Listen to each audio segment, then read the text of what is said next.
good, everybody? It's your boy Everton, and today we're talking about Visible Wireless and why I'm leaving the service, and that's the exact same reason you should too.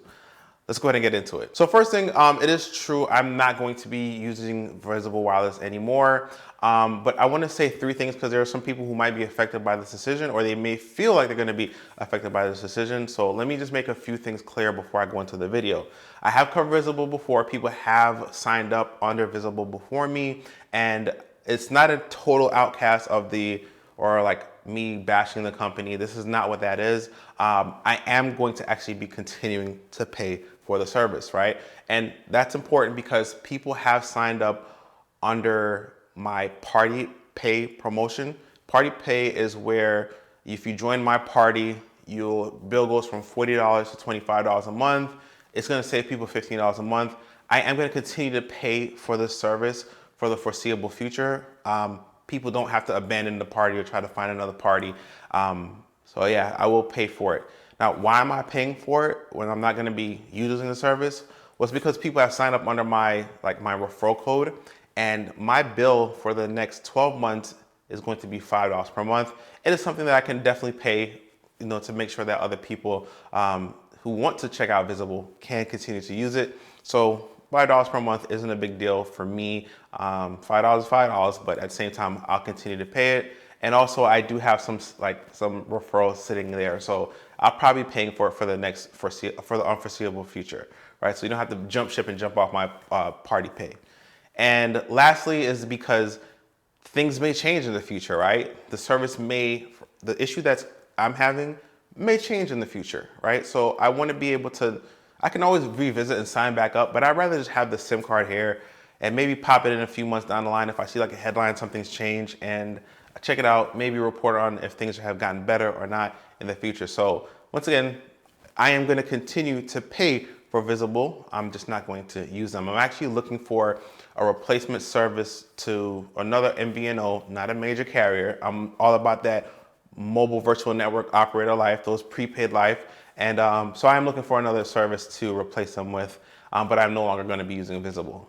So let's go into why I'm, the real meat of the topic of why I'm leaving. So when I first got Visible, Visible is Verizon's prepaid company that they created to give an option in that space. And to be honest with you, I actually liked the idea of what Visible stood for, right? It was an unlimited plan for talk, text, and mobile data and hotspotting. Now, I didn't mean that it would escape some of the normal tropes and debacles that other prepaid carriers ran into.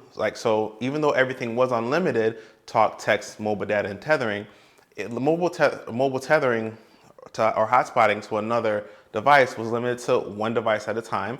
And there would also be deprioritization, right? So if the network was busy, your service or speeds would be affected and slowed down to accommodate Verizon's more prioritized core customers. So those things were normal, but it was unlimited, right? Which means that from the time that you began your service that month, no matter how much you actually used the service itself, you would still continue to have those speeds or the performance that you had in the beginning of the month, independent of how much data you use. So if you use 80 gigabytes on day 3, nothing would change, right? The speed should consistently work the same way it would, even with the prioritization in effect, right? So that was amazing to me. Now, one thing is to note that I actually signed up for Visible Wireless when I was I was renting a home. Now I am in an apartment. My location has changed, and not only that, the surrounding situations and scenarios have changed for me. A little bit more about Visible too. Even though they offered unlimited, they did have a couple quirks about them, maybe one or two, right? So one of the quirks that they had was that, they were a little bit restrictive in one area, which was super annoying to me. It's not really a super big deal, but it was annoying. They wouldn't let you pay ahead or prepay for the prepaid service, right? So I started to notice that my bill was about, I was getting these referrals, and it was about $5. So my bill was about $5 per month. And when I rack up 12 of them, I was like, I want to just go pay $60. They don't allow you to do that for some reason. And that did cause an issue one time with payment for some reason. But it only happened one time, so it's not a big deal. But it was weird to me that they didn't allow you to prepay for your service, right? But that's not really the reason why I'm leaving. Let's get into the real reason why I'm leaving. I've baited you guys long enough, right? The reason I'm leaving is because of data speed performance, right? Now, it's important that I give context here because it is going to be different for every person in their scenario. Like I said, I was living in a home before, in a house. It was a huge house, had space between me and my neighbors. It was just me in the home. So it wasn't the fastest speeds in the world, but you can easily stream HD, 1080 or 2K media on your phone. Easily do everything that you want to do, visit web pages. It was actually even better because it ran on Verizon's towers. Essentially, you would also get a little bit better penetration into more rural areas where other services may not have as good service. So it was actually started out really great. But then I did move, and like I said, I'm in an apartment complex now. I'm surrounded by a lot more people. And although I don't think I'm in the most dense part of the city, I am starting to get really slow speeds. Very, very slow speeds. And in fact, I'm going to throw up a speed test that I did with Visible to show you the type of speeds that I got just earlier today. And FYI, these are indicative of speeds that I continuously get. So even though I ran the speed test inside my home, inside my apartment, this area where I'm sitting right now, this is where I ran the speed test, it is indicative of speeds that I sometimes get when I'm also out and about in like a department store or ready to get my oil change or at a doctor's office. Anywhere that I notice that I'm inside or there's buildings around, I do not get the best speeds, and it is oftentimes very frustrating. Secondly, the upload speeds seem to not be affected as much as the download speeds. So I typically get very, very low download speeds, and upload speeds tend to be a bit better. But yeah, so there's that. Secondly, it was affecting the way that I actually utilize the phone. So although I was paying for unlimited everything, if you look at, I'm going to show a snapshot or a video of like my data usage for the previous billing cycle. I only used about 10 point something gigabytes of data. And 3 of those were me running speed tests to try to see, well, hey, how's my speed over here? How's my speed over there? So for the month, I'm only using realistically about 7 to 8 gigabytes of data per month. And it's just, I feel like I can get more elsewhere. Now, one thing I will say about the data speeds is that recently I have been traveling a lot. I did go to Dallas, which is about 4.5 hours from San Antonio, where I currently live.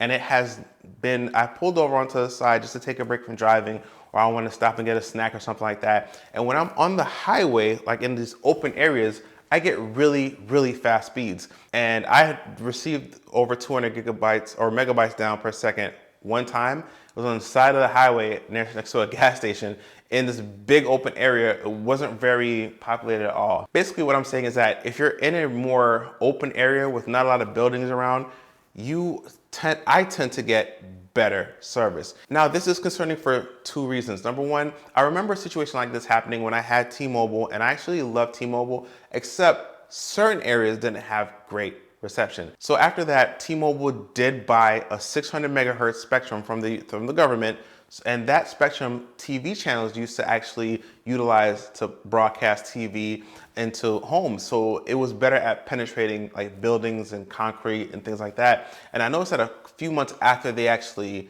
like bought that spectrum and they activated it, my service got increasingly better inside like brick and mortar places, homes and things like that, or where there would be more buildings around me.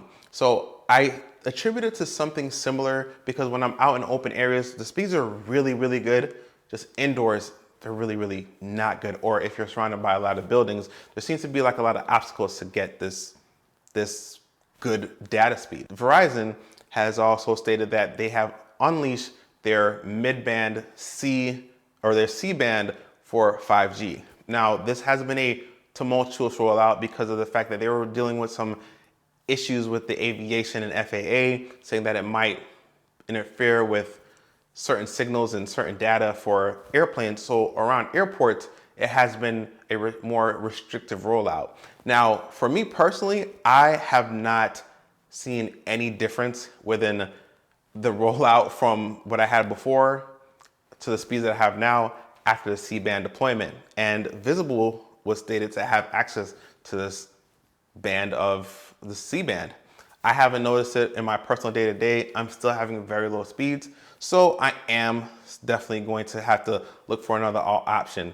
At this point in time, even though I only pay $5 for the service, I'm almost feel like, hey, I'm overpaying because I'm not really getting good service. Now, talk and text is fine. Just that the data for the majority of the time in the majority of places that I use it, it's not good. So I am definitely going to look for other options, but I just want to reiterate that, hey, if I will be continuing to pay for the service. If you guys do want to sign up for Visible, I'll still leave a link down there where you guys can sign up under me, get your bill for $5. My situation is specific to me. I just want to give you guys a really quick update on that. I think Visible is a great concept, but when the service gets better in my area, that's when I'll revisit going to them. I don't know what happened. It actually seemed to get actually worse. So I know that's not a great confidence booster, but other people's situation, they don't all live in apartment complexes. They don't all live in this area that I live in. Verizon is a pretty large network, so they have service, and I'm pretty sure the speeds are different everywhere else. And I'm not trying to bash Visible, because for the most part, the service is simple, just unlimited everything. And if you have good service, definitely, I think you guys should check it out. For me personally, it didn't work out to be the best. So either way, guys, but I will go ahead and keep you guys updated if anything does changes. If the C-band does deploy in my area, I'll let you guys know about that. Speed as well, see if anything got better. Don't take this as a knock against Visible. It's a knock against my situation for Visible. And if you have the same scenario, I think that you guys should leave. But until then, guys, I just want to give you guys an update. Until next time, I'm Everton, and I do videos Everton's way. Peace.